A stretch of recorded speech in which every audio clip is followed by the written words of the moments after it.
All right, well, good afternoon, everyone. My name is Allie Merkent. I am the Community Partnerships and Engagement Lead here with Getting Hired. I am very excited to introduce our Women's History Month in Action panel. This is our fourth in Action panel that Getting Hired has hosted in the past 10 months. Our goal with our In Action series is to give our employer partners the space to highlight and brag about all the amazing things that they're doing for these underserved and underrepresented communities during important months and all throughout the year. Before we get started, I'd just like to thank everybody for taking time out of your day to be here. If you are here, it means that you're a part of Getting Hired's community, either as a community partner or one of our inclusive employer partners. I hope that you leave here feeling inspired by the amazing women that we have on our panel. Before I pass it over to Daniela, here are some quick housekeeping items. You will notice that I enabled closed captioning. If you would like to turn them on, you can do so by clicking on the More button on the bottom right of your screen. Click Captions and show captions to turn them on. We're going to stay on the line for about 15 minutes after the discussion to answer any of your questions. Please feel free to use the chat or the Q&A feature during the presentation to ask us any questions that you may have. You can also use emojis and reactions to respond with anything that resonates with you throughout our discussion. I'll now pass it over to you, Daniela. Thank you, Allie, and welcome, everyone. Thank you so much for joining us today. I am epically thrilled to be with these incredible, impactful group that are really leading charge for women empowerment within their organizations. And as we prepare to wrap up Women's History Month, our hope is that you walk out of this discussion with just a better understanding of what these organizations are doing to activate change, and hopefully leave with a couple of nuggets along the way and some actions that you can take to do the same. My name is Daniela Ebler. As Allie mentioned, my pronouns are she, her, and I have fair skin, are about 5'2" female on a good day. I'm wearing a black shirt, have medium brown hair, and I'm sitting with my dog, Willie Nelson, who you may see him in the background every now and then, so apologies in advance. He wanted to be part of the panel, but we said no. I am a senior DEI manager at the Allegis Global Solutions, and really my role is working alongside our director to tactically execute and contribute to our strategic initiatives within the organization. As a first-generation immigrant raised by my mother, Women's History Month is always the time where I really take the time to pause and reflect not only on my journey, but the journey that so many immigrant women have had before me to allow for the opportunities that I have today. And I take the time to think about, well, what am I doing to keep the door open? And I know a lot of the women here share that sentiment. So I'm going to turn it around and empower them to introduce themselves. I'm going to start with you, Shakara. I welcome you to introduce yourself and tell us a little bit about you, your role, and in the spirit of Women's History Month, if you have a woman or woman identifying figure that inspires you. Of course. Thank you so much, Daniela, and hello to everyone. My name is Shakara Worrell. My pronouns are she, her. I am an HR coordinator at Allegis Global Solutions, and I co-lead one of the ERGs, which is an employee resource group at AGS. I am a cisgendered female that has mixed brown skin with brown eyes and brown medium-length straight hair. I am wearing a striped cream button-down shirt with pastel colors, including green, blue, orange, and yellow stripes. So my inspiration, I had a long list of my inspiration prior to this call. It was hard to narrow it down, but what really was the deciding factor was who from the beginning and to the end inspires me in my entire life. And that is my Aunt Edie. She took me in when I was just 8 years old. She was 26. She was a new mother to an 18-month-old and a newborn. And this directly impacted my chances in life and just having more access to resources. And I'm honestly not sure where I would have ended up if it was not from her. I came from a very small town in Michigan, And she lived around resources that I did not have options to access. So she is definitely my inspiration, 100%. Talk about a great start. I bet we'll be thinking about her today. Thank you, Shakara. Elizabeth, I'll pass it over to you. Thanks, Daniela. My name is Elizabeth Balthrop. My pronouns are she, her. I have medium shoulder length brown hair, brown and green eyes. I'm wearing clear glasses and a black shirt, and I'm sitting in my office at Abbott. I'm the vice president of transfusion medicine at Abbott and the global executive sponsor of the Women Leaders of Abbott, which is one of Abbott's employee networks. And I'm so thrilled to be with all of you here today to celebrate Women's History Month. I think there's a theme emerging in terms of who our inspiration is. As I think about kind of women that have inspired me. I mean, for me, it's my mother and my sister. I come from a family, a mom and a dad and a brother and a sister, and I'm so inspired and in awe of those two women and what they've meant to me at every step of my journey. But I think like many of you, there's a number of women I could name who have been so important to me as I've moved through both my personal and professional life that we could spend an hour and I could just be singing their praises. So I will stop at my at my mother and sister, but I'm really looking forward to the discussion today. Maybe some other time. Yes. Thank you, Elizabeth, and thank you for taking the time. Dana, how about you? Hi, good afternoon, everyone. I am very, very happy to be here today to be able to join you with this wonderful group of women and to be able to engage with the audience. My self-description is I am a mid-40s woman with long highlighted blonde hair and a ponytail, blue eyes, light skin. I have on a black shirt with gray and white checkered business jacket. My pronouns are she and her. My name is Dana Lynch, and I'm representing Walgreens. I'm a human resources manager for 17 years for our distribution centers in Texas, and I am the co-chair of our Women of Walgreens BRG for the distribution centers pillar. You know, with regards to Women's History Month, it's always really meant a lot to me, and especially, you know, these last few years when it's really, you know, becoming a topic that, you know, we're talking about. And I'm really, really excited to be able to do that today. So kind of going along with the theme of the others, a woman who has inspired me is my grandmother, because during World War II in Europe, her life was impacted, of course, by the war. And she became a single mom during a time when that was definitely not accepted. And she raised my mother by herself. I'm also born in Europe, and my children are first generation Americans. And I'm just really so excited for, you know, what's to come for them. My grandmother taught me strength. She taught me how to raise a family, to work hard. And, you know, especially during that time that she was, you know, that she came, you know, was raised and you know, became a woman.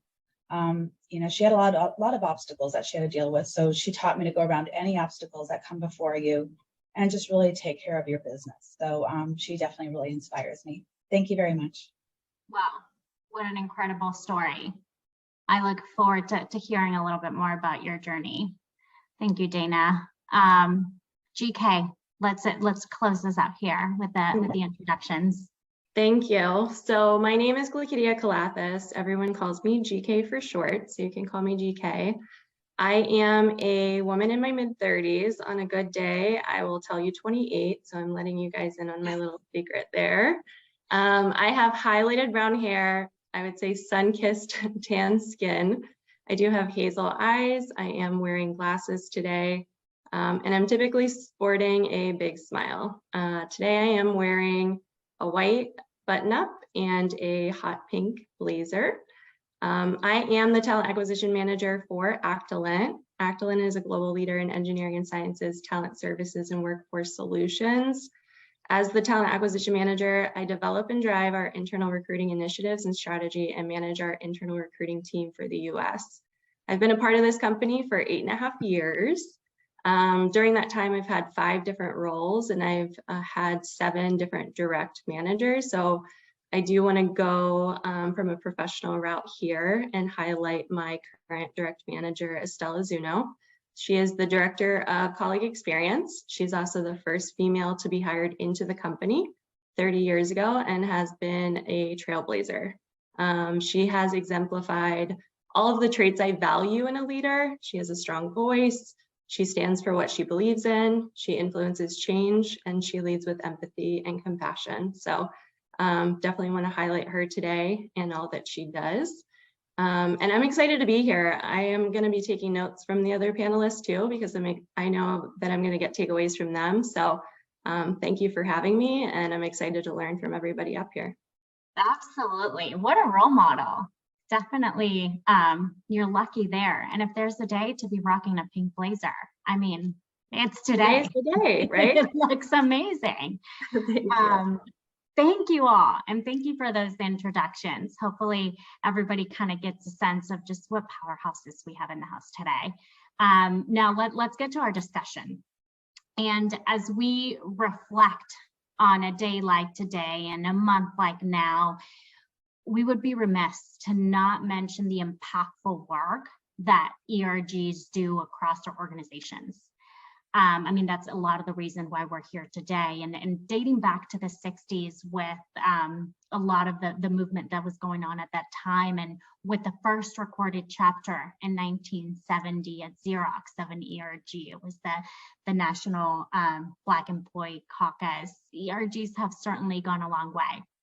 And we see and kind of hear terms of ERGs, BRGs, URGs, affinity group. I think the last one that we've heard is IRGs, inclusion groups. So let's learn more about yours and kind of the history and how it's impacted your DEI efforts. I'm gonna start with you, GK, just to kind of continue the momentum.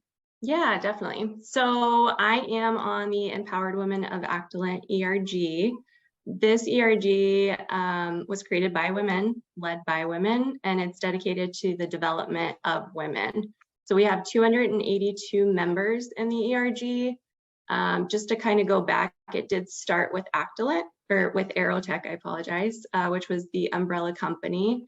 2 years ago, we did transition into 3 separate operating companies. So it has continued on through the 3 different operating companies as well. And it's definitely like the focus just being efforts on attraction, retention, engagement of our diverse group of women, and fostering that culture and open space for dialogue and awareness and conversations and mentorship and advocacy as well too. So I do want to also highlight, obviously, allyship is important too. So I am also on the People Task Force, which is also an ally to Empowered Women, and then also the DE&I Council for the North region that I sit in too. Wow. I love that, and I love the mentorship and advocacy component of it. Maybe we can chat a lot about that a little bit more later. Thank you. Dana, can you tell us a little bit about your ERG and the ERG that you're representing today? Sure, thank you. So I'm representing the women of WBA's Walgreens Boots Alliance US, and we're the leading business resource group at Walgreens. We're an inclusive community of female team members and male allies. We currently have a community of team members located at our US headquarters in Deerfield, Illinois, near Chicago, throughout our field and distribution centers, and in global chapters. Within Women of WBA US, we have approximately 1,000 members, and our membership is also comprised of approximately 5% of male colleagues. Walgreens created a women's business resource group, BRG, in 2010, and established the newly formed global community practice Women of WBA in 2020. And our mission is to create an inclusive community that inspires, develops, advances women through collaborative partnerships, personal connections, and an engaged workforce that results in an enhanced brand and success of the organization. And it's just a phenomenal group that's just growing every day. Thank you. That's awesome. I like the marketplace consideration. I know from an AGS perspective, and a lot that we've been seeing is, yes, the power that we can make, but you talked about just the enhancing of the brand.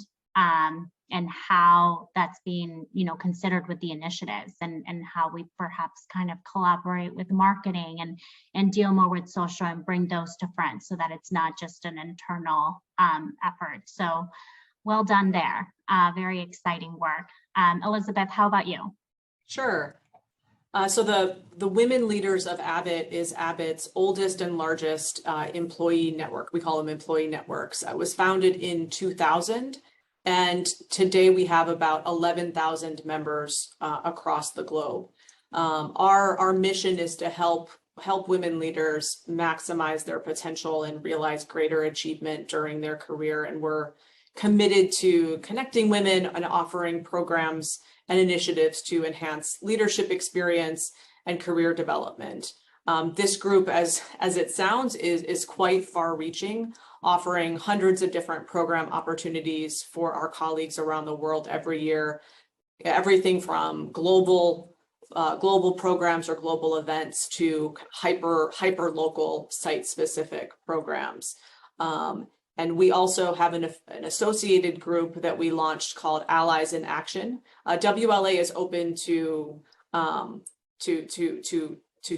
any of our employees to join, but we do have a group called Allies in Action, which is kind of targeted at men and helping them become better allies for their colleagues at Abbott. Oh, wow.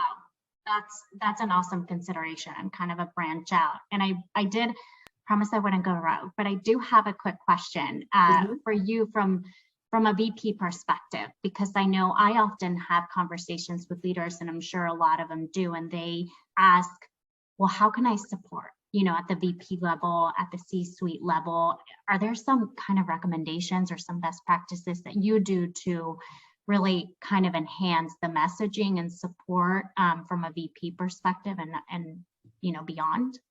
Yeah, I think from an Abbott perspective, promoting diversity and inclusion is really integral to how we lead. And so I think walking the walk is my ultimate message, right? And kind of in our actions every day, both large and small, we create an environment that nurtures everyone, right? Regardless of race, gender, age, sexual orientation, nationality, ability, et cetera. And so it really, and I think as leaders, I think my fellow panelists can attest, what we say and what we do is going to have an impact. And so when you notice something or see something, it's important to kind of to respond and to promote inclusion. Think about the words that you choose to use, and it's a combination of both, I think, the big things and the small things that each of us does every day that's going to have an impact on those around us. Yeah, that's incredibly impactful to see leaders across the organization really kind of walking that walk, to your point. Thank you for that. Shakara, tell us a little bit about the ERGs that you're here to represent today. Yeah, so I think it's really important to talk about the history of Elevate. So basically what set in motion the Elevate ERG was an initiative that came out of the first Inclusion Council AGS formed back in 2013. This council was called the All For Diversity Council. So one of the council's strategic goals was professionally supporting and empowering women in the organization through the Lean In movement at the time. So fast forward to about 3 to 4 years later, and the first Elevate chapter was born from that very initiative. So then there's Elevate. It's a women's empowerment group that supports the empowerment of women through the professional development of AGS employees. We drive retention, allyship, and engage women to become leaders within our organization at AGS. It has grown to have 244 members, including a leads committee of 13 employees with consistent programming that contributes to DEI work streams and strategies. So we're currently focusing on the growth to be a more business resource type of group. And we want to increase that status by maturing the ERG. So I'm also proud to say, just within that history, we have achieved and taken the title as ERG of the Year for 2019 and 2021 within the company. So just to see where it came from and kind of where it's grown has just been eye-opening for me, even if I wasn't a part of the entire history. I think it's just really something to be proud of. Absolutely. And a little selfishly saying, I mean, the impact that Elevate has within the organization, we have a makeup of, I believe it's like 66, 67% women, which is right along the best practice and standpoint, and the programming that Elevate has provided, I can attest to. It's just immeasurable. So thank you, Shakara, and thank you for the rest of you. Now, it's been so good to hear about the journey, and we all kind of had some common threads around there, whether it be mentorship, advocacy, really kind of leaning into women empowerment. So let's talk a little bit about this month, right? Every year, March is designated Women's History Month, and at its core, it's really intended to honor women's contributions and into our history and our culture and society. And I don't know about you, but when I think about or hear the word contribution and impact, I kind of tend to sometimes get a little overwhelmed at the weight of it, or kind of the perceived responsibility, because I want to leave my mark. I want to be impactful. We want to create powerful programming, but maybe it's hard to know where to start. So I'd love to hear from each of you. What are your ERGs doing to really activate Women's History Month? And if you want to talk a little bit more about additional programming, you're welcome to, but sticking to the activation, I just love to hear more there. I'll start with Dana this time. Dana, can you tell us a little bit about that? Sure, I'm very happy to. So kind of going along with, the discussion just a moment ago about the importance of, the C-suite leaders really supporting this in an organization.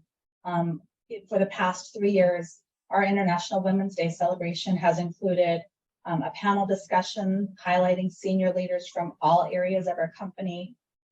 14 leaders have participated over that time, including male champions, women of color, the president of Walgreens, our global chief human resources officer, and many SVPs attend this event, and they celebrate out loud their support for this very special month. So what we've done for this month, and I'll just highlight a few of those that we've done here with Walgreens, is that we really embraced the International Women's theme of embrace equity, #embrace equity. So what we did a global celebration. So it was across the globe that we had a conference call. So our CEO kicked off the call. There were fireside chats with different executives on our team. And they spotlighted videos from other leaders across the globe. We had a guest speaker. Her name is Dr. Romy Mushtag, and she talked about brain shift to us, and that was very, very interesting. And it was a wonderful broadcast. And then we also had an allyship panel and a workshop that's new to us, that we're really, really thrilled to be able to bring to the organization. It's a new feature that maybe I think I'll talk about a little bit later on. So that's what we've been doing at Walgreens. Thank you. Wow. Having your CEO open up the call, what an impact, right? How powerful of a message does that send? Yeah, I definitely want to learn a little bit more about brain shift and the allyship panel. So hoping to hear more then. Thank you, Elizabeth. I'll kick it over to you. Can you tell us what your ERG has been doing this month? Sure. So we launched for the month, we launched an e-education campaign every week, highlighting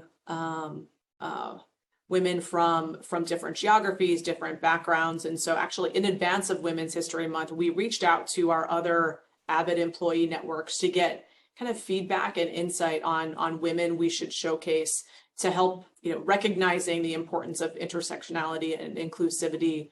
And so each week we've been celebrating those women, the progress, commemorating those women who have played such critical roles in advancing women, some internal to Abbott, either today or in the past, and then a number of women external to Abbott, and really trying to galvanize our colleagues around a common purpose as we work to continue to build our diverse and innovative workforce. And so as we've been doing that, we've been engaging kind of our employees through our Yammer channel, sharing information on our intranet, and things like that. And then on International Women's Day specifically, we hosted a speaker named Dr. Victoria Medvec, who discussed how to advocate for yourself to build your career and support the advancement of women. And Dr. Medvec is located in the US, but we had, as you heard, we have 11,000 members around the world. Abbott has a global workforce. And so she generously agreed to do her presentation 3 different times so that it would be accessible live to employees around the world, no matter where they were located. We also had live translation of that conversation into a number of different languages. So that was our kind of big global event. And on top of that, we had local chapters hosting events around Dr. Medvec's event, either coming together to listen and to discuss, or just celebrating International Women's Day after that. But that was, we were thrilled that we were able to provide that presentation live at 3 different times for our colleagues in Asia Pacific, Europe, Middle East, Africa, as well as kind of the US, Latin America, and Canada. That's so unifying, and it tends to be quite complicated. I'm sure we can all attest to this. Yes. From a global lens, to make sure that the messaging, and we're all perhaps experiencing kind of either similar things. So I can just imagine, did you find like differences in dialogue or how the information was taken? Or was it pretty just along the board and incredibly impactful experience? It was impactful, but I think, and Dr. Medvec also recognized that she was going to have different, it was targeted at different time zones and different audiences. And so the core of her presentation was the same, but she also ensured that the references or examples she was using would make sense. So it wasn't, she wasn't only giving very US centric examples. And so that was something that we were really happy to have a willing partner, as well as we were planning the event. This was something, doing it 3 different times, as well as live translation logistically, was something we had kind of not done in this way. But I think for us, as we think about a showcase event like this, that is how we will work to manage these events going forward, just because the feedback we've received has been so powerful. Wow, that's incredible. So 2 kind of powerful speakers that heard you and then Dana talking to us about brain shift. So a couple of themes already emerging there. Shakara, how about you? I'll move it over to you. Yeah, Danielle, I think that's honestly a really great question, just because we are trying to encompass this month and how we're activating it. So I'd love to talk about our impact Elevate has brought to Allegis. So throughout March, we elevated the voices of AGS women globally, similar to my counterparts. And we did this by launching a social media campaign on AGS's Instagram and LinkedIn pages. And these pages highlighted women in our North America, EMEA, and APAC regions. So they shared stories, these women shared stories of impact, expressing how the organization has helped to embrace equity. We just continued the theme of this year's International Women's Day.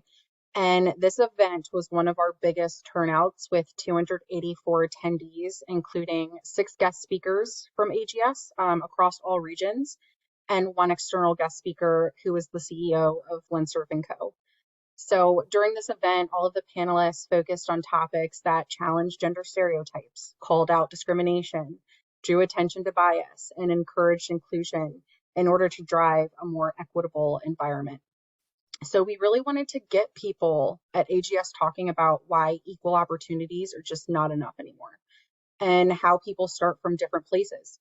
So with that, true inclusion and belonging does require equitable action. In turn, we also emphasize the importance of being an ally and driving social change. And then in addition to that, Elevate empowered anyone within the company to show their support through taking an Embrace Equity pose and sharing what the theme means to them. And employees shared images through our social platform, Yammer, which had a huge impact throughout AGS. So we had a full month of engagement, and I think it was just to drive DEI initiatives and just initiatives of Elevate in general. That's awesome. I heard another speaker there, and knowing that you had that global consideration, I'm sure that there were some logistical items that you had to work through, but it sounds like, and what we've kind of heard from you and Elizabeth is that it's certainly worth it to work through that. Thank you. So GK, I'm going to wrap this question up with you. Can you tell us a little bit about what y'all have been doing this month? Yeah, definitely. So the Empowered Women of Actilent, similar to Shakira and Dana, has had an emphasis on recognizing women's achievements and also rallying for women's equality and embracing equity. This month has definitely had a huge emphasis on creating opportunities to show recognition. And we started with kind of a grassroots start. So writing down words of encouragement and appreciation. We used purple sticky notes and we handed them out at our local offices. We've also, that was carried through on our regional meetings that were held throughout the month. So making sure that we're carrying that through from a day-to-day perspective. And I know that's not going to just stop at the end of March either. So I love that. Also, the North region, in their regional meeting, they did have a women in leadership panel, which was definitely an amazing opportunity to impact so many others in the region as well. Tomorrow we do have an ERG call, so that is focused on our Women's History Month, women's empowerment, gender equality and bias, women in leadership, and psychological safety. So I'm definitely excited for that tomorrow. And I do appreciate that it's not just a March initiative. Like throughout the year, there's multiple opportunities that are available to women in our ERG and Actilent to attend women-led conferences and trainings to enhance their leadership skills too.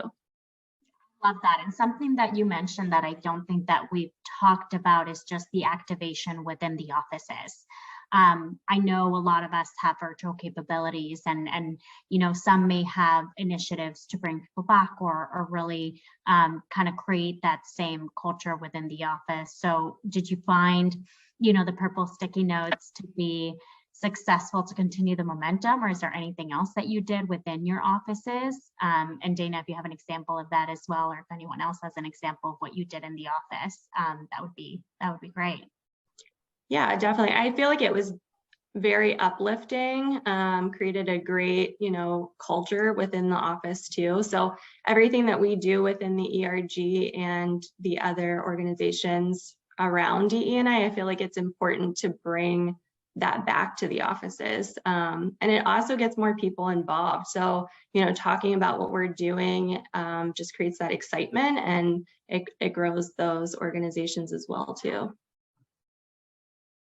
I can touch on this as well. So I feel that one of the things that we kind of brought back to the office, we shared the social media cards from the International Women's Day site. So people could, you know, share their posts embracing equity and then kind of write their impact statement next to it. And then they could share it throughout social media. And now you've given me a great idea, GK, for next year. We can print out these social media cards and have our hub champions just post them around the office. So then we can have a visual when people are walking throughout the office as well. So thank you. Dana, how about you? Do you have anything to contribute to that? Yeah, thank you for asking. At Walgreens, yeah, it was a really fun day in the distribution center. You know, we have TV screens, you know, along the walls in our distribution center when people come in. And so we were showcasing, you know, a lot of different women in history and some other their quotes, you know, to make people more aware of it. As well as, you know, since purple is International Women's Day theme, a lot of the ladies wore their best purple that day. So that was a lot of fun. And we took a lot of selfies and group photos. And then we also did a lunch with a lot of the ladies that joined us. That we had some of our leaders, male leaders, that also joined us and supported us. And you know, during the luncheon, we had you know, just representatives from many different generations of women on our team, and it was just kind of great to reminisce of how things were and how things are now. So it was a wonderful day. Thank you. I love that. And again, it's at its core, obviously we want to lead with education and we want to make sure that we're continuing to provide resources, but just taking that time to celebrate and to reflect. And I love that you brought in just the multi-generational richness that we have in our workforce and how we can reflect upon our experiences and our accomplishments and our hopes for the future. So thank you for that. That's incredible. So, and I've heard a lot of things, right? So I've heard the global events and making sure that we're taking that into consideration. I heard a lot of leveraging external speakers, which is very powerful because it really shows investment, right? And that we're able to leverage experts to come and teach us what we don't know or help support some of our strategies. And then I also heard just some social campaigns highlighting internal and even external inspiration. So as we kind of wrap up our conversation today, I'd love to just get a summary or just hear from each of you. What is the best practice that we want to leave our audience members leaving with today, whether it be personally, professionally, even organizationally? I'll let you reflect on that. But yeah, I mean, if you want to kind of echo some of the themes that you've already talked about, feel free to. I'll start with you, Elizabeth. Sure. I mean, I think I'll take this in a couple of ways. I mean, I talked about the importance of, you know, each of us kind of taking action to be allies to each other, as well as the group that we launched called Allies in Action. You know, I think, you know, importantly, our organizations can also do this. You know, we as Abbott have a 2030 sustainability plan where we're committed to creating opportunities in our STEM programs and internships for more than 100,000 young people, including 50% from underrepresented groups. We're at almost 24,000 opportunities so far. And we've also made commitments to achieving gender balance, including 45% female representation across our global management team, at least 45% female representation in STEM roles, and ensuring that 1/3 of our leadership roles are held by people from underrepresented groups by 2025. And so as you think about the individual, the employee network, as well as the organization overall, you know, we all have a role to play as we move forward, because these celebration months are so important for talking about our progress and where we are, and also kind of where we have yet to go as an organization. And so I've gotten a lot of really good ideas from the other panelists here, and I'm looking forward to putting them into action. Talk about commitment. I mean, talk about accountability. I love that, and I'm definitely inspired, and we'll be taking a couple of nuggets along the way from you on that. So thank you for that. GK, how about you? Yeah, definitely. So I think from an ERG perspective, one thing that I've seen within Actilent is kind of creating subgroups. I think that that's important too, just to have a sense of community. So since the Empowered Women group was started, there's also been a mentorship program that was piloted 6 months ago that we are keeping. So it is a mom's pilot group that consists of 7 different circle groups, and its focus is on, you know, what they are looking for, what they need. Also, our military and first responders ERG has created a subsidiary group, which is emphasis on spouses, and majority of those in that group is women. So I think it's important to obviously have that alignment, but it's also great to like lean in and hear what your people need. And I think that that's just important in everyday life as well, just to help those on your team, you know, develop their skills and grow their careers. And if you don't know the resources to help them do that, being able to leverage that within the ERGs and help them find those resources too. That's such an interesting concept. So you have a group, you identify a community that you're, you know, perhaps representing, and then from there you identify, hey, there's a need to support a little bit more from like a subsidiary perspective with this. Do you refer to them as ERGs? Like, do they have a different branding, or is it just specific targeted programming for the groups that arise from that opportunity? Yeah, so I would definitely say it's specifically targeted. Okay. So like I mentioned with the moms groups, it's circles. It's not necessarily like an ERG, but it did stem from the Empowered Women of Actolent. So I think that's a unique concept. It's like as the ERG grows, there's an opportunity to kind of create those segments and lean into what people need and what they're looking for to help them achieve their goals. I love that. That's how, you know, you kind of ultimately create that impact and true growth. Thank you, GK. What a cool concept. Dana, I'll move it over to you. Sure, thank you. You know, with Women of WBA having been in place for, you know, a little over 13 years now with Walgreens, you know, they've you know, the team has evolved over time from initially more like a networking social group to a really amazing structure. And so the structure and commitment for Walgreens for BRG, Women of WBA US, is managed by a steering committee that meets on a monthly cadence, and it's sponsored by the Walgreens Chief Human Resources Officer.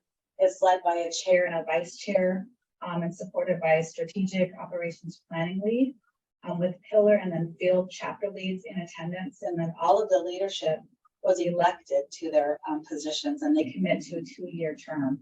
So it's just amazing structure, and it's all led by really, really successful leaders in the organization. It is primarily women, a lot of them just long-term, you know, folks that have been with Walgreens that have moved through the organizations. Again, very successful, very inspiring people. And I think because of that structure, it ensures long-term success and succession for the BRG. And then perhaps, you know, very importantly, it really creates that credibility for the BRG. And, you know, over time, you know, we're also partnering and reaching out to other BRGs in the organization, like the Latina Professionals BRG, the Pride BRG, just to name a few. And so the groups are starting to work together. I think I heard the word intersectionality earlier, and that's really kind of the next, you know, the next generation of where this is going to go. Wow, that's really cool. So does every BRG have that steering committee, or is that particular to the ERG that you support, or is that kind of like the intended structure? Can you tell me a little bit more about that? Sure, thanks for the question. It is specific to this particular BRG.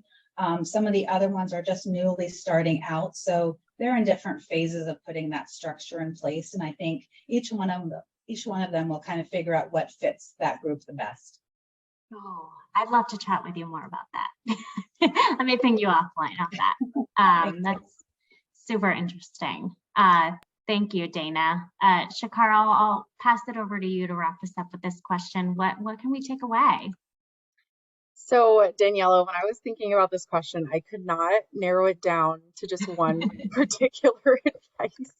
I kind of grouped the advice, and the best advice I can give, just from an ERG level, always create a safe space for everyone to feel their ideas and viewpoints matter. As an ERG lead, it's extremely important for Elevate and myself to just show value in giving the floor to our members every year to share ideas.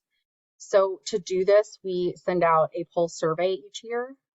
We hear directly from the people that support our mission and goals. And then we immediately turn those results to incorporate into events the following year.